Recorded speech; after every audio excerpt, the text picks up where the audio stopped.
बाबा, आज येताना बासुंदी घेऊन या ना. अगं, कालच आपण आईचा वाढदिवस होता म्हणून आणली होती ना. ऐकलं, गोकुळची बासुंदी पुन्हा खावीशी वाटतेय. खरं सांगू, मलाही खावीशी वाटतेय. पुन्हा पुन्हा खावीशी वाटणारी गोकुळ बासुंदी.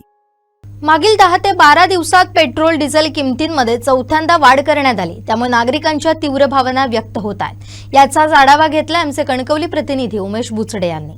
पेट्रोल डिझेलच्या दरात आज पुन्हा वाढ झालेली आहे. एकंदरीत चौथ्यांदा ही वाढ झालेली पाहायला मिळते. आज पेट्रोलचे जे दर आहेत ते ₹2.61 वाढलेले आहेत, तर डिझेलचे दर ₹2.71 महाग झालेले आहेत. आपण बघतो की सध्या पेट्रोल घेण्यासाठी रांगा पाहायला मिळत आहेत आणि काही ठिकाणी पेट्रोल बघितलं तर काही ठिकाणी पेट्रोलवर पेट्रोल देखील संपलेलं आहे. एकंदरीत जर संपूर्ण या परिस्थितीचा आढावा घेतला तर गेल्या 8 ते 10 दिवस म्हणजे 10 ते 12 दिवसात चौथ्यांदा पेट्रोलची दरवाढ झालेली आहे. एकंदरीत ₹8 तब्बल 8 ते 10 दिवस म्हणजे 10 ते 12 दिवसात पेट्रोलची दरवाढ झालेली आहे. त्यामुळे सर्वसामान्यांचे बजेट कोलमडणार आहे. सध्या आपण बघतो की बरेच जे प्रवासी आहेत ते रोज पेट्रोल भरतात, त्यांची नेमकी प्रतिक्रिया काय आहे ते देखील जाणून घेणार आहोत. काका, आज पेट्रोल आहे ते ₹2पेक्षा जास्त नाही दरवाढ झालेली आहे, काय सांगाल तुम्ही? वाढलेलेच आहे. काय परिणाम होईल याचा? परिणाम होणारच. तुम्ही रोज पेट्रोल भरता? हो, केव्हा तरी बोलतो. बरेच जण आहेत ते पेट्रोल डिझेल रोज भरतात. आज पुन्हा दरवाढ झाली, एकंदरीत काय सांगाल? काय सांगावं, सर्वसाधारण माणसांचा हाल झालेला आहे. हे सरकारने विचार करावे. सर्वसामान्य माणसाचे हाल झाले आहेत. रोज पेट्रोल भरणारे काही नागरिक आपल्या सोबत आहेत. एकंदरीत तुम्ही रोज सर पेट्रोल भरता का? आज दरवाढ झाली आहे पेट्रोलची पुन्हा? आपल्या देशामध्ये सतत ज्या निवडणुका होतात आणि निवडणुकानंतर जी पेट्रोल किंवा डिझेलमध्ये वाढ होते आहे, त्यामुळं सामान्य जनतेचं फार मोठ्या प्रमाणामध्ये नुकसान होत आहे. मागील 10-12 दिवसात ₹8 वाढ झाली आहे. होय, काय सांगाल त्याबद्दल? ही प्रचंड वाढ आहे. केंद्र शासनानं याकडे विशेष पद्धतीचं लक्ष दिलं पाहिजे.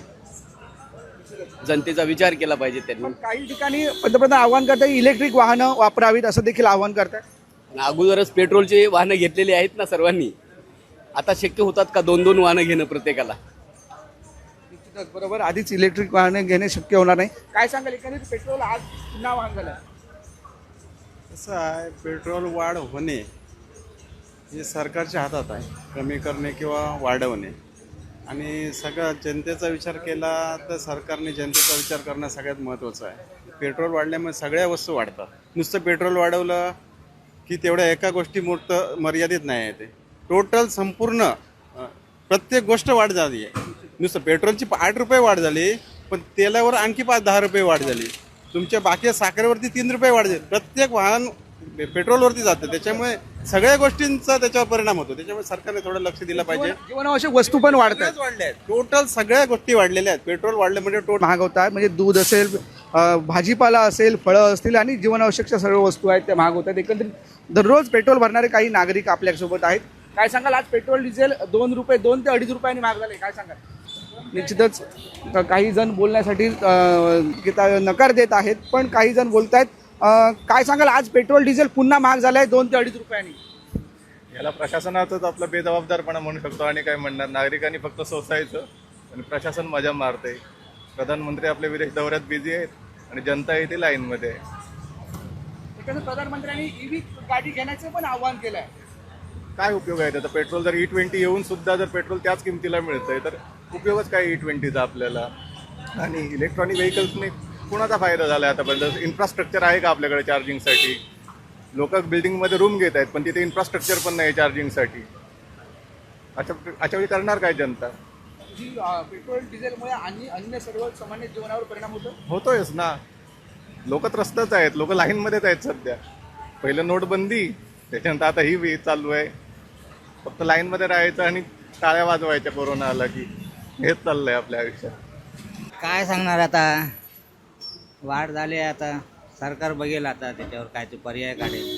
काय सांगता, सगळी महागाई वाढलेलीच असा आणि त्याच्यात परत पेट्रोलचे दर वाढले असं, म्हणजे सर्वसामान्य लोकांना जगणं जरा मुश्किलच असं.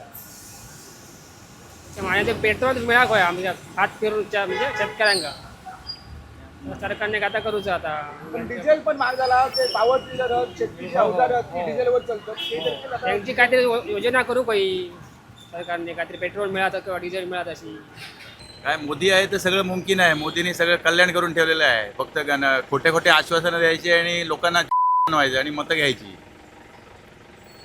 पण मोदींनी ईव्ही कार देखील वापरायला आवाहन केलं आहे, इलेक्ट्रिक कार देखील वापरायला. ईव्ही कारचं सर्वसामान्य लोकांचं बजेट नको का? त्या ईव्ही कारची किमती 1.5 आहे. परवडणार कसं? डिझेल आहे तसं. आपला भारत देश काय सर्वसामान्य लोकांचा भारत देश आहे. इथे काय सगळे ईव्ही कार घेण्याची ताकदवाले माणसं कमी आहेत. युद्धाचे परिणाम असल्याचे सांगतायत. आपण देखील तुमचं पूर्वज नियोजन नको का? देशाचे पंतप्रधान आहेत, मोठ्या मोठ्या गप्पा मारतात, देश स्वयंपूर्ण झाला आहे, हे झालं आहे, ते झालं आहे. हां, तुमच्याकडे नियोजन नको का? 2-2 महिने 3-3 महिन्याचं? आम्ही आता या पेट्रोल डिझेलवरच आमचं इकडे काम चालू आहे आणि जर पेट्रोल डिझेल वाढलं तर आम्ही काम कसं करायचं? आमचा रोलर, JCB, डंपर सगळं बंद आहे. समोरचा आम्हाला भाडे वाढून पण देत नाही आहे. मग हे जर सरकार असं वाढ करत असलं तर आम्ही युवक काय म्हणून धंदा करायचा, हा प्रश्न निर्माण झाला आहे. आणि सरकारने अच्छे दिन येतो बोललेले आहे, ते अच्छे दिन हे आता कसे काय येत आहेत? हे आहे पेट्रोल दरवाजी वाढत आहे सारखी.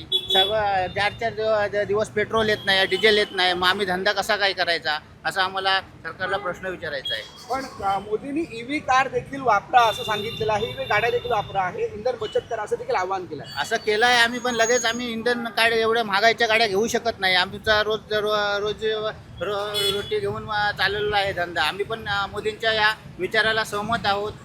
त्याला पण वेळ लागेल, पण आता सध्या तर आम्हाला आहे ती परिस्थिती आम्ही बदलू शकत नाही. त्याच्यामुळे जे आता इंधन जी आमची गाडी आहे ते आम्हाला चालवावीच लागेल. आम्ही काही लगेच नवीन गाडी घेऊ शकतो. असं असेल तर आम्हाला काही स्कीम बीम असली तर आम्ही घेऊ शकतो. बाबा हे ईव्ही गाडी घ्यायची असेल तर बाबा हे तुम्हाला लोन देतो कमी टक्क्यात वगैरे.